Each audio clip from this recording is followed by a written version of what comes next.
Boa noite, irmãos. Sempre um momento muito agradável. Eu quero te convidar a ficar em pé. A gente fala ficar de pé, não, de pé você já tem. Então, o melhor é mudar de posição, né? O que eu vou falar hoje, esta noite, é a preocupação de um homem que tinha uma grande preocupação com a igreja. E esta preocupação, irmãos, existe porque a igreja hoje, nós estamos vivendo um tempo muito difícil para a igreja. Porque temos que fazer uma pergunta: o que é igreja? E o que não é igreja? E esta é uma palavra que tem que definir. O que é uma igreja? Igreja não é um movimento.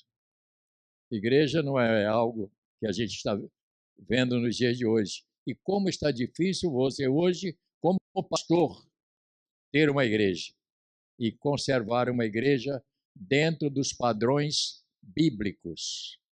Te convido para o livro de Colossenses, o primeiro capítulo. E eu tenho falado, irmão, na igreja, e vou falar sempre, né? Hoje de manhã eu estava falando, às vezes nós queremos ouvir a pregação, não quero coisa milagrosa, não. Aí a Bíblia é uma só, ela é o pão nosso de cada dia. Nós temos que ler com cuidado o que diz a palavra. Isto para mim é tudo que eu entendo. Capítulo 1, verso 9 até verso 12.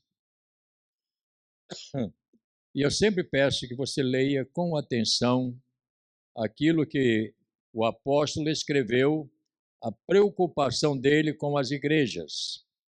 E ele aqui faz o passo, que é uma saudação e ações de graças. E quando chega no verso 9,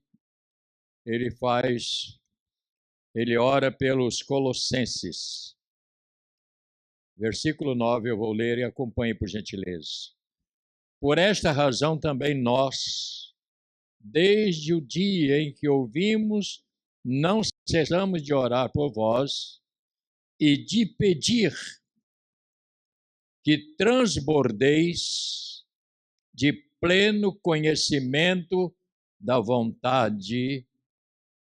sua vontade, em toda sabedoria e entendimento espiritual. Primeiro ponto. Veja o versículo como ele está muito forte.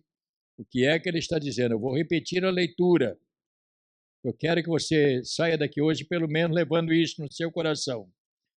Por esta razão, diz ele aqui, verso 9, também nós, desde o dia em que ouvimos, não cessamos de orar por vós e de pedir, que coisa fantástica, que transbordeis de pleno conhecimento da sua vontade, em toda sabedoria e entendimento espiritual. Para quê? A fim de viverdes de modo digno do Senhor, para o seu inteiro agrado, frutificando em toda obra e crescendo no pleno conhecimento de Deus, sendo fortalecidos com todo o poder, segundo a força da sua glória, em toda perseverança e longanimidade, com alegria, dando graças ao Pai, que vos fez idôneos da parte que vos cabe na herança dos santos na luz. Oremos, nosso Deus e Pai, esta é a tua palavra. Portanto, hoje essa igreja completa. Eu tinha falado 29 de manhã, eu comentei no meu culto, e eu descobri que tem gente assistindo meu culto aqui. Cantaram até um hino que eu cantei hoje de manhã. Eu tenho a impressão que vocês estão me vindo para poder... Tem pastores ouvindo o meu culto para pregar. Eles devem botar o material, eles usam o meu material e botam a unção deles, né? Eu acho que isso também é uma sabedoria, né? O teu amor me fascina, não foi o que lemos? O teu amor me fascina, mexe com meu coração, enche-me de alegria, quero que venha o teu reino, tua ver as nações para ti. Até isso chega. Mas essa é uma canção muito bonita, né? Mas eu tenho também uma novidade para você hoje. Olha para o irmão que está ao seu lado e diga: meu irmão, hoje você acabou de vencer mais um dia.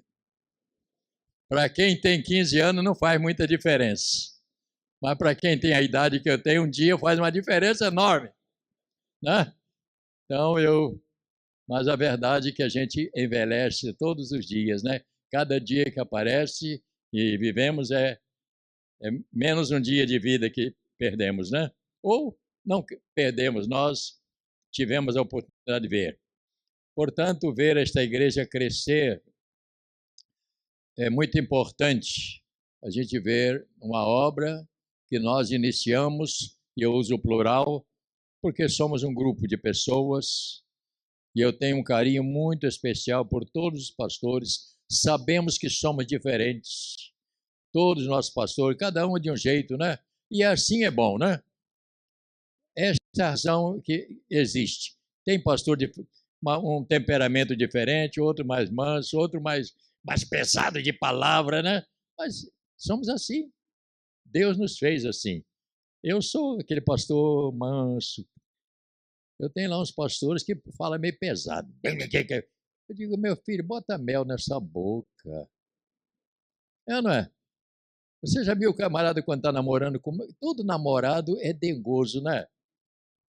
Não é verdade? Não é verdade? Ele fala cada uma coisa bonita para ela, e ela até pensa que é verdade. Depois, mais tarde, é que não é tanto assim, né? Mas é assim mesmo, né? Mas é a razão. Então, nós precisamos, irmãos, agora é para a igreja, todos. Entra pessoas, às vezes, na igreja, nova, que não está familiarizada. Ela precisa ser abraçada.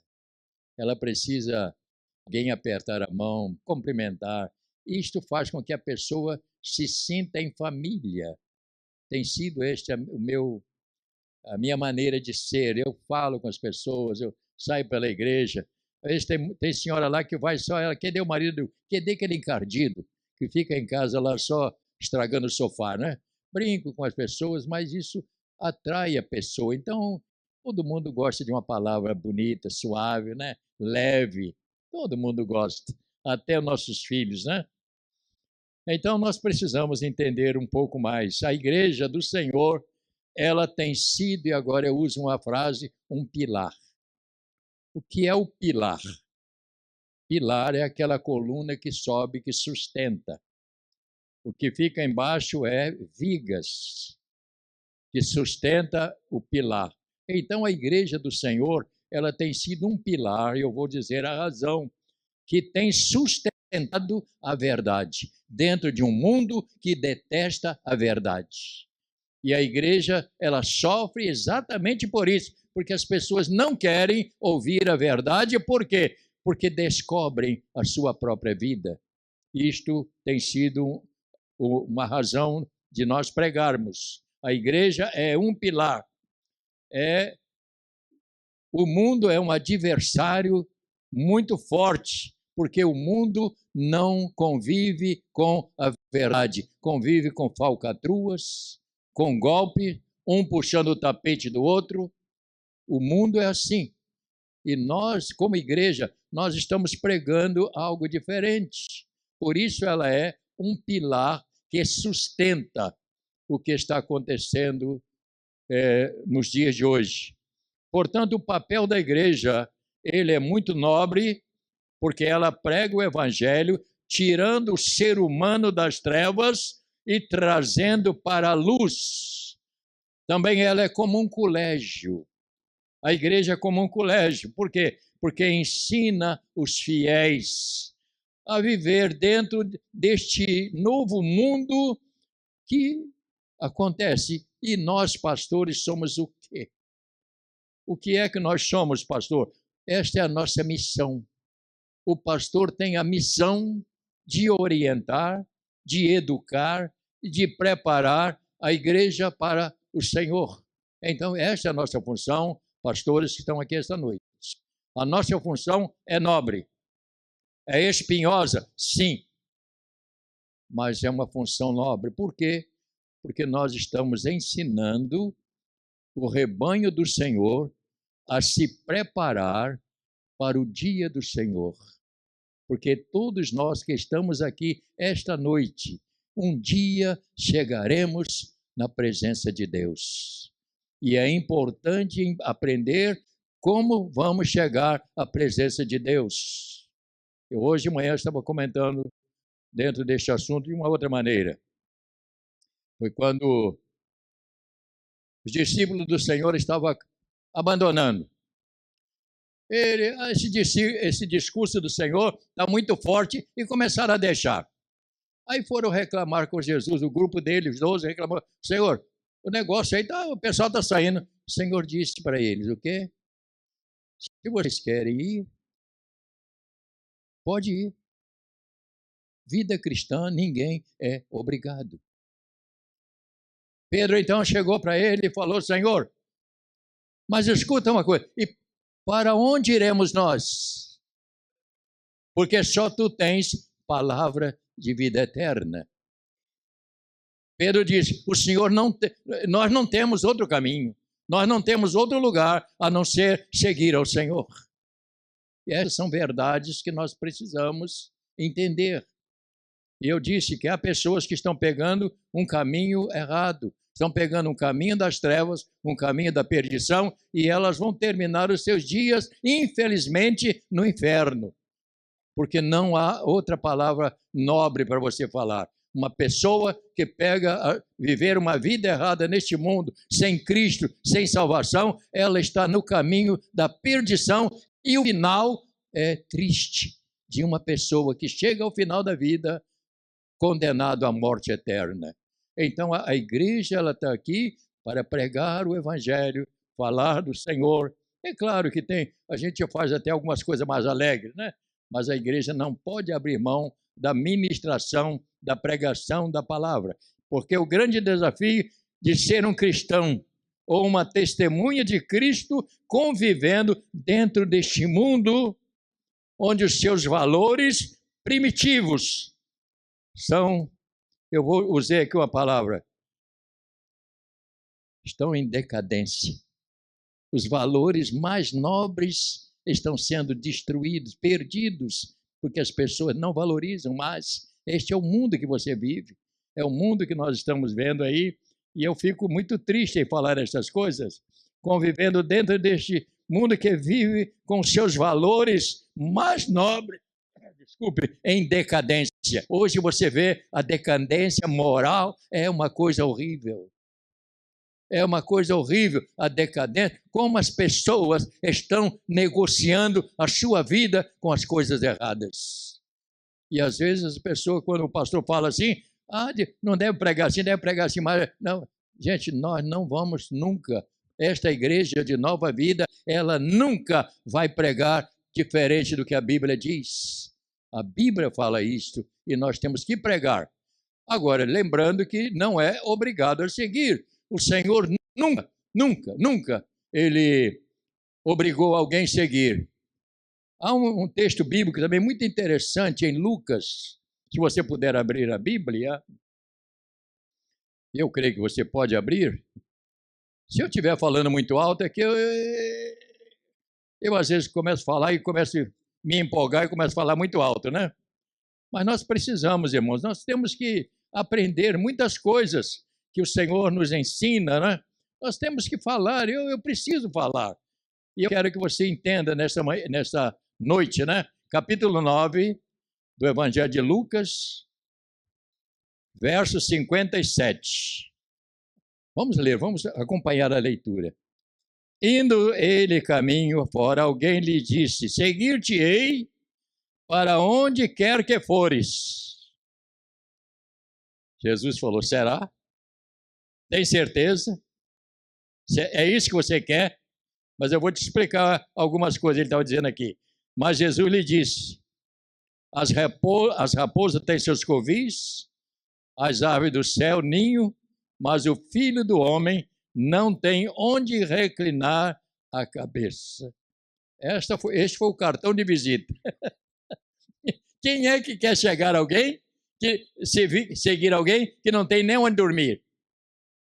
E aí, temos o sentido da fé. E aqui você vê que tem um grupo aqui que queria seguir, mas queria impor algumas coisas. Vamos ver o que está ainda acontecendo. Diz assim a palavra. Pô, tem ouvido, abre o céu, não tem nem mais onde vir. Outro disse, Jesus. Ele disse para Jesus, segue-me. Jesus disse para ele, segue-me. Ele, porém, respondeu, permite-me primeiro sepultar o meu pai. Oh, Senhor. Mas Jesus insistiu, deixa os mortos os sepultar os seus mortos. Tu, porém, vai e prega o reino de Deus. Aí outro disse, seguir-te-ei, Senhor, mas deixa-me primeiro despedir-nos de casa. Mas Jesus lhes disse, ninguém que tendo posto mas a mão ao arado e olha para trás é digno do reino. Palavra de Jesus. Porque as pessoas hoje querem seguir ao Senhor, mas elas não querem pagar o preço. Existe um preço para ser igual casamento. Eu falo sempre na igreja, casamento tinha tudo para dar errado. Porque você casa com a moça que você não conhece. Você só vê ela quando está bonita e cheirosa. Não é? Não é assim que vai? O camarada também que vai namorar, ele toma um banho, até toma banho para ir ver a namorada, vai bonitinho, né? Devia ser assim sempre, não é verdade? Mas não é assim que funciona sempre. Então nós precisamos ter... É difícil o casamento, né? Eu sou casado há 60 anos. E eu hoje estava olhando para minha mulher, eu falei, você envelheceu, hein? E ela olhou para mim, você também.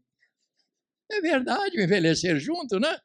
Eu me admirei de Jaime. Jaime, você está tomando formal, não está, Jaime? Rapaz, tu está muito mais bonito do que tu era. Eu acho que a sua esposa deu um jeito em você, hein, rapaz. Está ali, ele está muito bem, muito bem. Eu estou brincando com ele, mas Jaime era do nosso grupo de teatro, né? Eu lembro de tudo, rapaz. Ele ajudou a construir tudo que nós somos até agora, portanto. Então, meus irmãos, nós vamos entender que seguir ao Senhor existe um preço, não é uma coisa fácil. A vida cristã, vou repetir, você viver dentro de um mundo como nós estamos vivendo, numa sociedade corrompida com seus valores, como você se comportar como cristão? É preciso que você tenha a palavra de Deus enraizada no seu coração. É preciso que este evangelho esteja centrado dentro da sua vida e você andar pelo evangelho. O evangelho é que vai governar e dirigir a sua vida por onde você andar. Tem sido assim o meu caminhar até hoje. Quantas pessoas estão caminhando dentro de uma estrada, mas elas não sabem para onde vão seguir, para onde vão chegar? E isso é o que eu falei de manhã hoje. Quantas pessoas estão num caminho errado, partindo para um mundo errado? O que será o fim? Nossos filhos, nossas crianças. Nós temos muitas crianças na igreja. Eu trabalho com muitas crianças. Eu tenho um projeto Samuel, nosso projeto Samuel. Meu Deus, eu fico bobo com tanta criança. O pessoal produziu bem lá, mas muita criança. Se nós não ensinarmos agora, como será? Temos os nossos adolescentes, que também é outra turma, e temos a juventude. Juventude, para mim, é de 17 a 25.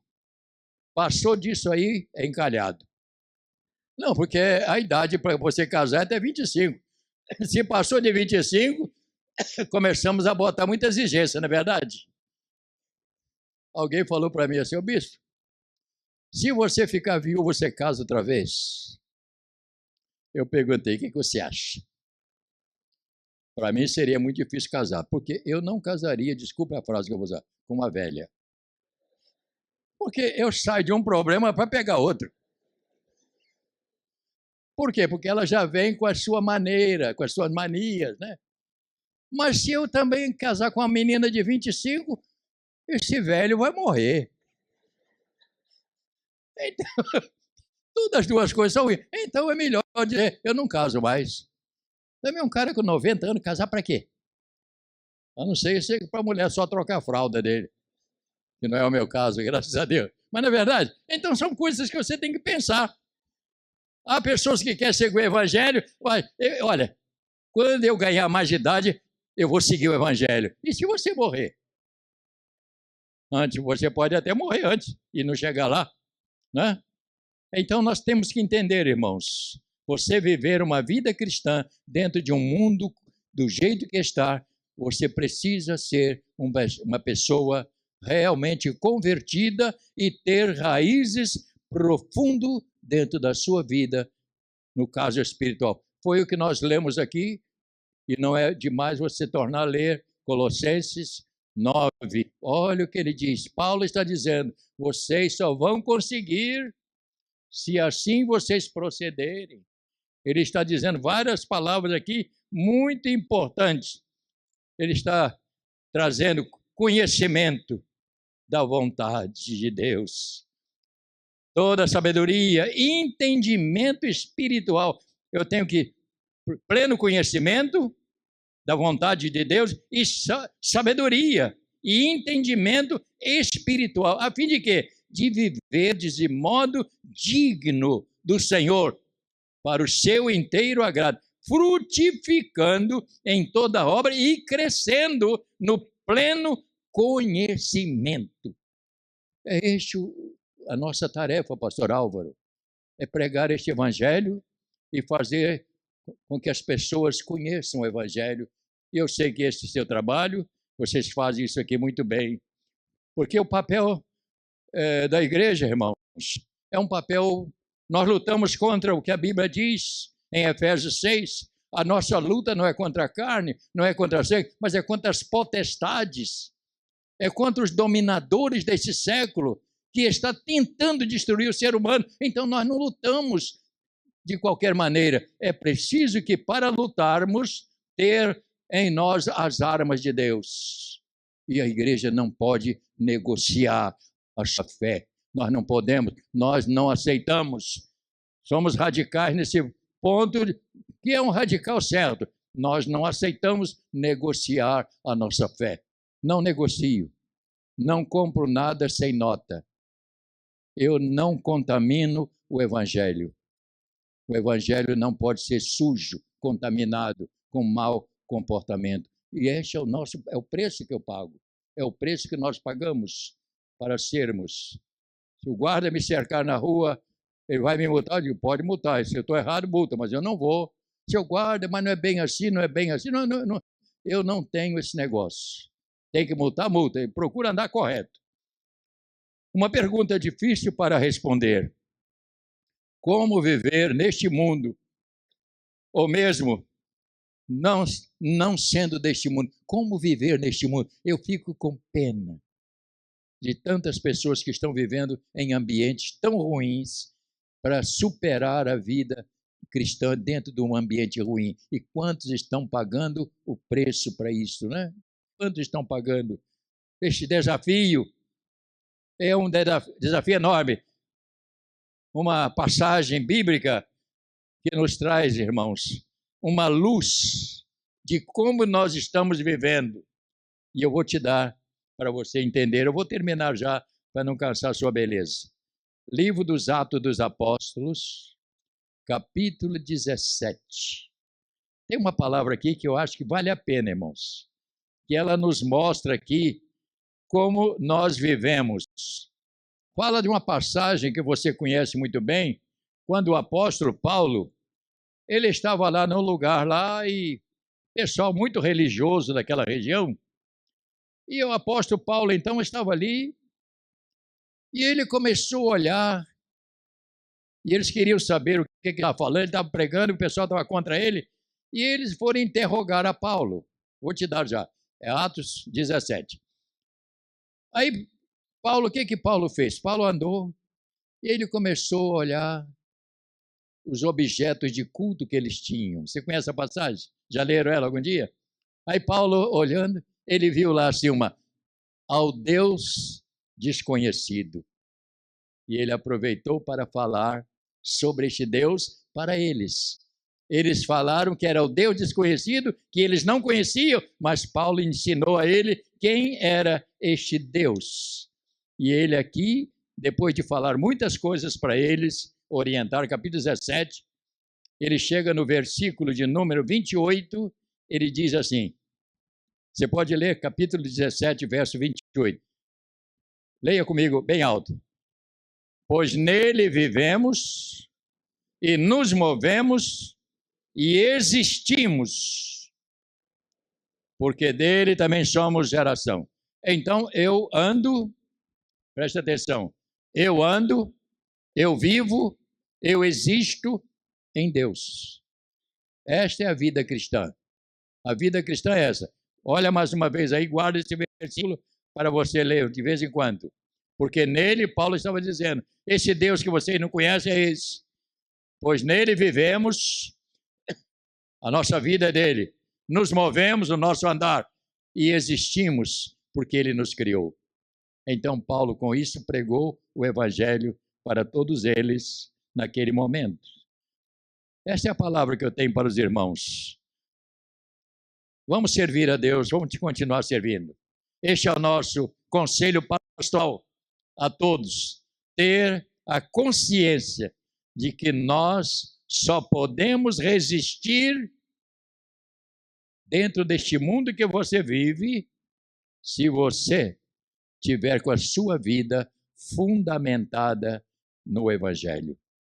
Ouça mais uma vez. Só vamos poder viver neste mundo e resistir se a nossa vida estiver alicerçada dentro do Evangelho. É Ele que nos diz o que devemos fazer e o que não devemos fazer.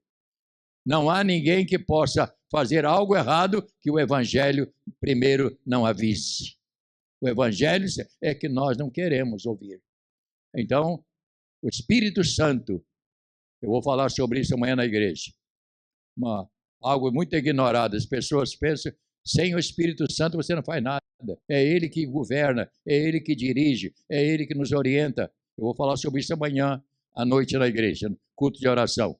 Então, qualquer pessoa cristã, quando ele tem uma oportunidade que aparece para errar, o Espírito Santo vem e diz, você não pode, você é meu servo, você não deve fazer isto. Ele aconselha.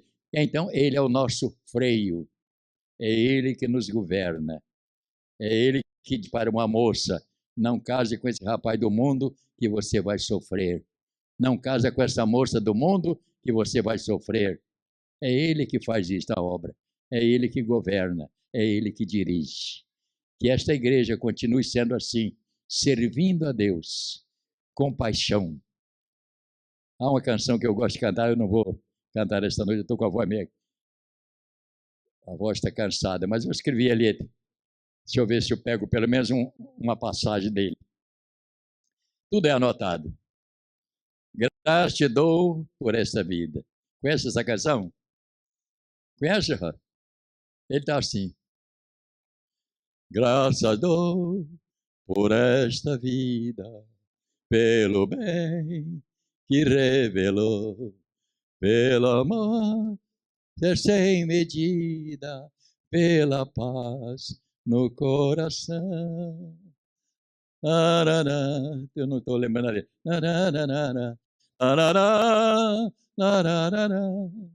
Pela sempre graça eu hei de dar. Essa é uma noite de dar graça. Vamos ficar de pé? É pena que ele não tem essa letra, esse verso, nós íamos cantar. Mas eu queria que você desse a mão a quem está ao seu lado, mesmo assim nos grupos, que eu estou vendo aqui que estamos em núcleos separados aqui, não é? Dê a mão a quem está ao seu lado, vamos orar uns pelos outros, irmãos. Vamos pedir a Deus que nos ajude, né? Se você tem um parente que ainda não é cristão, vamos pedir a Deus que toque no coração. Irmãos, a pior dor que existe é você ver um parente morrer e você saber que ele vai perder a salvação. É uma dor. E a gente fica preocupado. Quanta gente não se preocupa. Vamos orar para Deus tocar no coração deles, para eles não se perderem, irmãos. Vamos pedir a Deus. Deus pode tocar no coração. O Espírito Santo faz essa obra. É Ele que toca no coração da pessoa. Vamos orar? Senhor amado, em nome de Jesus,